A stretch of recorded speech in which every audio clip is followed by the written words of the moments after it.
welcome to our special conversation, the CXO Connect, as part of AWS Presents FSI Symposium India 2024, and I'm Ritu Singh.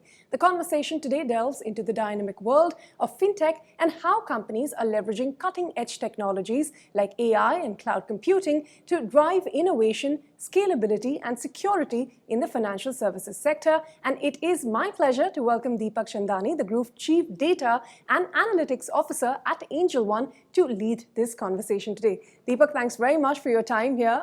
Pleasure having you with us. The fintech space is very fast evolving, especially in the last few years or so. Just as someone in the financial services space, how do you see some of these emerging technologies influence the sector, and how are you at AngelOne leveraging them to stay on top of your game? Thank you so much, Ritu. I'm very privileged for today being part of this. And you're right. The way technology is helping change, especially the fintech part of the world. Yeah. It's one of the happy times to be there together.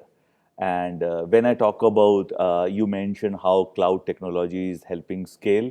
I remember in my earlier days at Apple, when we were looking at huge scaling, there was huge dependence on hardware.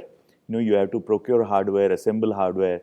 It used to take at least 6 to 8 months minimum to procure and rack all those hardware. Now with cloud providers like AWS, other providers, it's just few clicks, and then you have super computers ready for you to start and play around and serve your customer.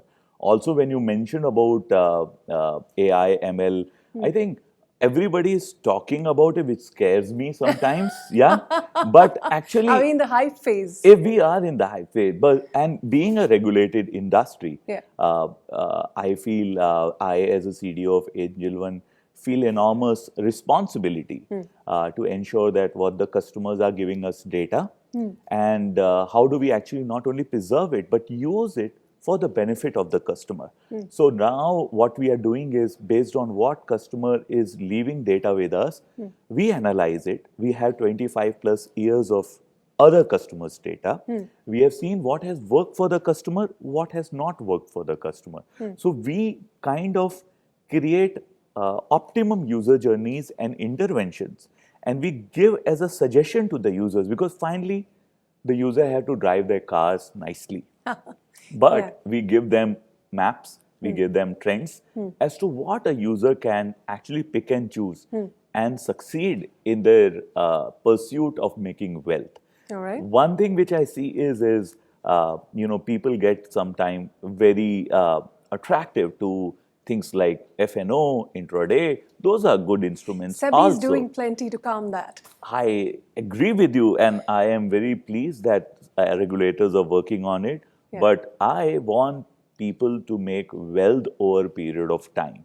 And those are the interventions which technology of scale helps us to look into the previous trend and then suggest how someone should actually approach their financial journey to actually make wealth from there. Well, one of the fallouts of this rapid growth in digital finance is the scale at which companies like you were able to achieve. How do you use technology to ensure that you're able to handle that kind of volume, the growth that comes with digital adoption? As you mentioned, still when I say fintech penetration, especially on the stock, people buying and selling stocks, I will say we are still under-penetrated. And though the scale we have over 2.5 crores of users, but I think there's still a lot of headway to grow. Having said that, how our infrastructure partners helps us is, say for example, on a day of election, after the day of election, huge surge comes in.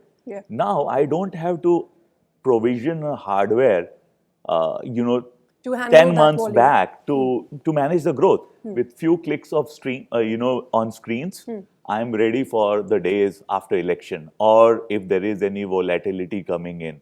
So not only we are able to give a consistent user experience where, if someone is actually betting to make money, the worst thing you can do is when the application is not responding or is going down. Yeah.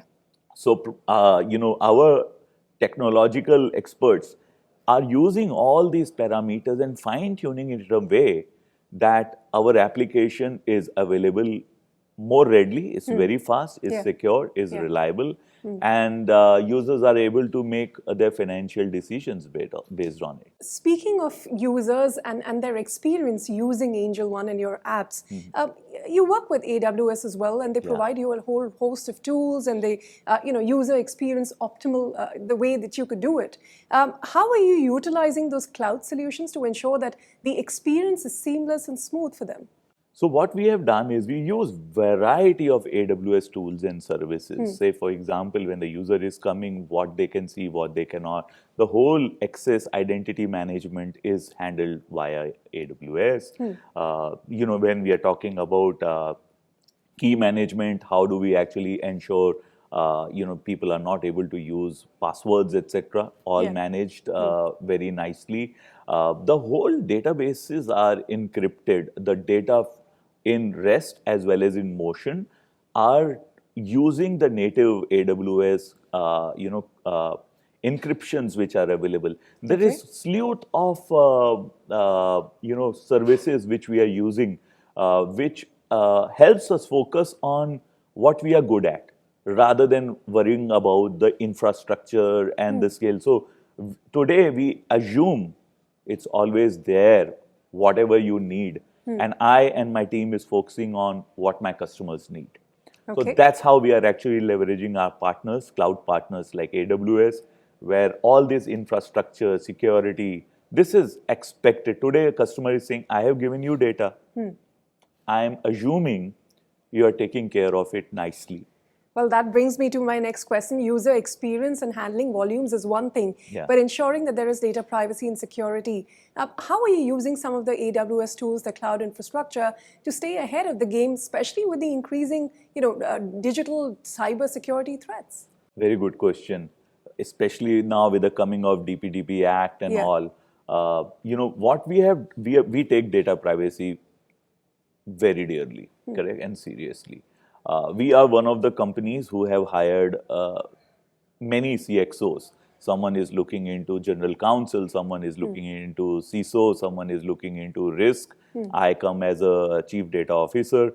And what we do is we have scanning going on across all our data stores, whether there's RDS, S3, and we identify where any critical information or user information is available. So we have a map of what exists where. We also monitor on a regular basis how data is getting exchanged.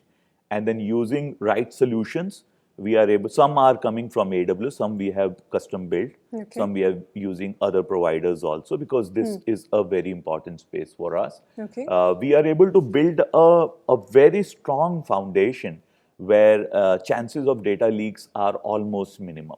So we are working together. It's a journey because, you get smarter and the hackers get even more smarter. Then again, you get more. Step ahead. Exactly. So it's a journey, and I'm very happy to report we are doing good on that.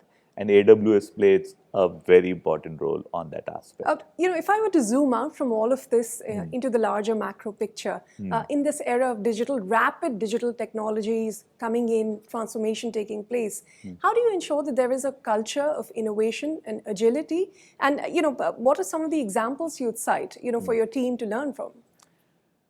See, if you look at iPhone, every year a new iPhone gets launched, correct? Or if it's a OS, and that is true for every tech product and services, correct? So here also at AngelOne, we are building a lot of cool products, and we create a very healthy environment where engineers are promoted to try out new things, and how we have actually used innovation, agility in form of a lot of experiments which we do. So what you see on your product, the way we roll out is we do a phase-wise rollout. So say, for example, a new feature, which will have 3 variations, and we may decide, okay, 2% goes into first week. And then we see which is working, which is not working. Trial and error. experimentation, I'll call it. And the same thing. So say, for example, option 2 is better than option 1 and 3. Then you quickly adapt. You scale it up from 2 to 100% in like a flip of button, correct? So there are more than 10 to 15 experiments you can run at a time. Okay. So that allows, if things is, I am passionate on certain things, but guess what? Users didn't like it or understood it. It needs to stay. It needs to be reworked. So that's how we are able to see the pulse of customer. And using this intelligent framework of experimentation, we roll a change, we measure it, we refine it, so that the customer gets the best use of what we are doing. Agility is the name of the game, but exactly. What is also increasingly important in today's world is sustainability and bringing that into finance. How are you using some of this cloud technology to ensure it? See, all this large data store as well as compute requires a lot of energy. And when we look into our cloud providers, AWS, they are very mature and thorough in how they are actually managing their data systems, data centers. So it gives us confidence that all this, the tremendous energy required to run all this large hardware which we need. Amazon is doing a great job in ensuring that they are using the right methods so that the energy is conserved. Also think of it like, it's our business is like at 9 o'clock, the market opens. There's a lot of activities, correct? Till 3:30. Yeah. Then there is a tapering happening till 4:30. And then you have very less activity from 4:30 till around 8:30 or 9, correct? Yeah. So because our cloud partners can allow you elastic compute and store, you don't have to keep on revving the engine 24 hours. Even when the market, and again, as I mentioned, if the market is going on a hockey stick, you do some calculations, you add some configuration, and bump, the servers are ready for you to take the load. If the need is not there, you can calm it down. Yeah. And all this usage of electricity and all, what we have seen the reports, I think AWS is doing a great job in terms of energy utilization and efficiency. Well said. So we are depending on our partner so that they are able to help on that aspect. And even in our day-to-day aspects also, we are very cognizant of how we can, be more greener, and we are marching towards net zero from our side also. Well, on that note, a final question then, Deepak. We've spoken a lot about cloud technology. We've spoken about AI, ML, generative AI now, the buzzword of the day. What do you think are going to be the most defining technological changes that will shape the future of finance as we know it today? So, people say, now we have a lot of data, correct? The advantage of data is only when you act on it. Yeah. It's like, Ritu, if you have an iWatch, correct? Yes. If you have 10 iWatches, your health is not going to improve till you take action from that data coming from one iWatch. Yeah. Correct? So that's the theme here also. Now we have got so much of data. Our data science machine learning algorithms are running, observing what you need. And I think one of the big things in next 5 years, 10 years, what I see is people or the customers are leaving data footprints on the app, outside of app. Okay. There's so much of information which is available for them. It's an expectation from a provider that you should know what I have given you and give me a seamless experience. Like Netflix is Netflix because the moment when you reach... They're studying customer behavior. Exactly. Yeah. And then customer gets what he or she needs. Same with Amazon. Your shopping experience, Flipkart, correct? So the same thing we are targeting to have it for the financial journey of a user. So say, for example, there's a 20 years, 22 years young person started making first salary, comes and wants to invest and make, become a millionaire quickly. We want to partner and be for them for their entire life. Nudging them on start with ETFs, use index fund, a mix of all, because your expenses will be probably less before you get married. Then there will be milestones in their life. Say, for example, when they get married, when they get car, then not only looking into the wealth in terms of, do you have gold, do you have FDs, do you have index, do you have what kind of AUM you have built, do you have insurance with you, do you have medical insurance, health insurance, are you looking for when the days are not good, how are you going to make payments during that time? It's a very involved journey, and we are expanding in a super app kind of a journey. So you can cater to every requirement. We want to be their company of choice as a financial navigator.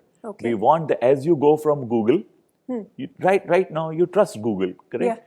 Even if you take a wrong turn, Google is going to put you onto the right track.